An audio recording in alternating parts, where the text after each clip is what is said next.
So this is other comprehensive income. And other comprehensive income is probably something that you have not had much experience with. What it is, and you have to think about the stockholders' equity section of the balance sheet. You have your common stock, your preferred stock, you've got your retained earnings, and your retained earnings, summarized up in retained earnings, are your revenues minus your expenses, minus your dividends, plus the other things we just learned about. So comprehensive income is all the changes in the equity, okay, so all the changes in stockholders' equity during a period, except for investments by the owners, that would be additional common stock or preferred stock issued, and except for distributions to owners, which would be dividends paid out to the stockholders.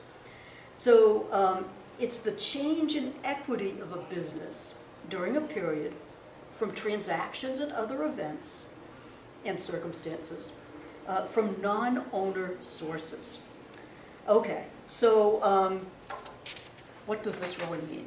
So it includes all revenues and gains. Comprehensive income includes revenues, gains, expenses, and losses reported on the income statement. Okay, so it includes all those things. Plus, it includes gains and losses that bypass the income statement but impact the stockholders' equity section. And the one of those that we're familiar with is the unrealized gains and losses on available for sale securities.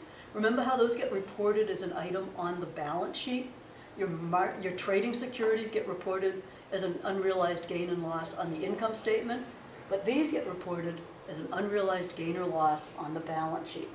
So comprehensive income brings that back in, okay? And various other items along with it that we have not run into. Things like translation of foreign currency, gains and losses on that, long-term pension items, and deferred gains and losses on derivatives, which I don't want to talk about.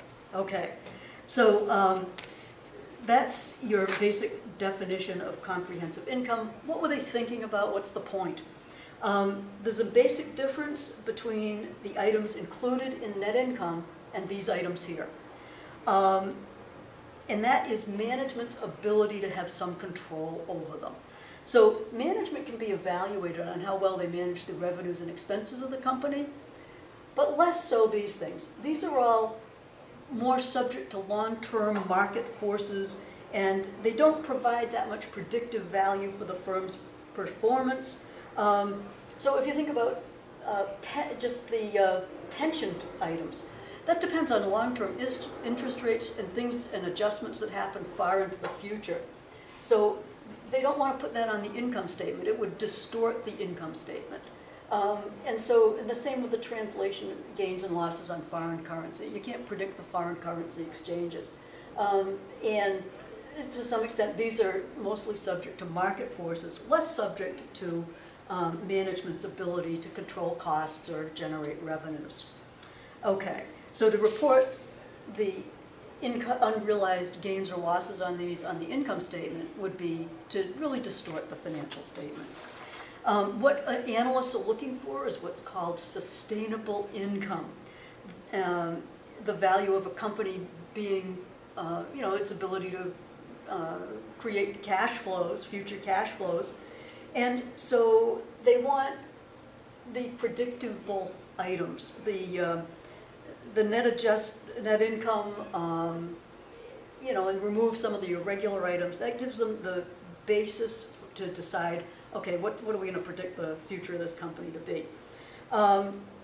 Okay, so comprehensive income excludes from the income statement a lot of things that don't reflect the sustainable income, all right? So if you think about it in big terms, the changes in equity, in stockholders' equity, they can arise from the operations of the business. They can also arise from changes in the business environment. And a lot of these have to do with more of that. Or from fluctuations in the values of securities and real estate. Okay, so this is a helpful way to look at it. Everything in yellow is included in comprehensive income. So it includes everything on the income statement plus these other comprehensive income items. So other comprehensive income plus these gives you comprehensive income. It's slightly confusing. Okay, so now presentation of all of this. Let's take a quick look at that. That's over here. Oh, I just love it when I can't find what I've done here. Oh, okay. So you can use a one-statement approach.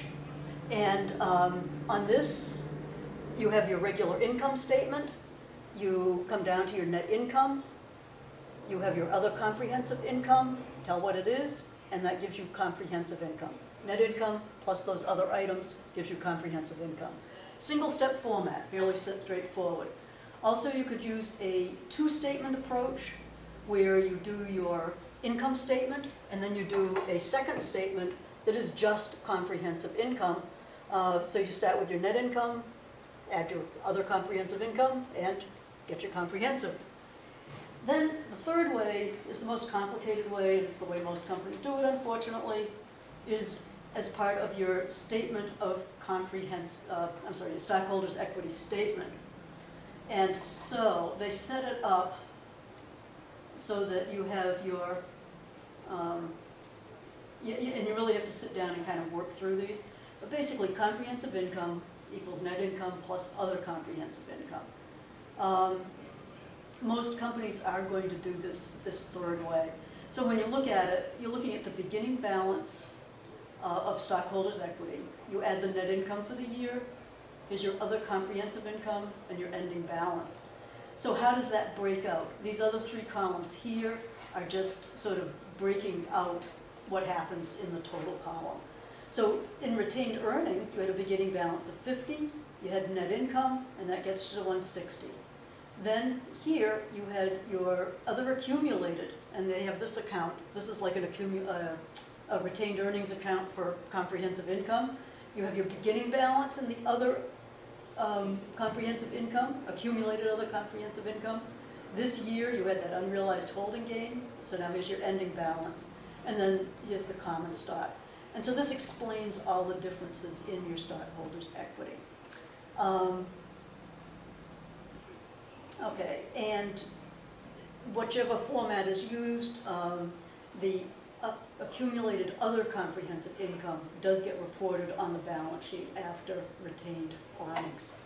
Okay, so you may want to work through some exercises on that. It does take some time to get used to how your comprehensive income works.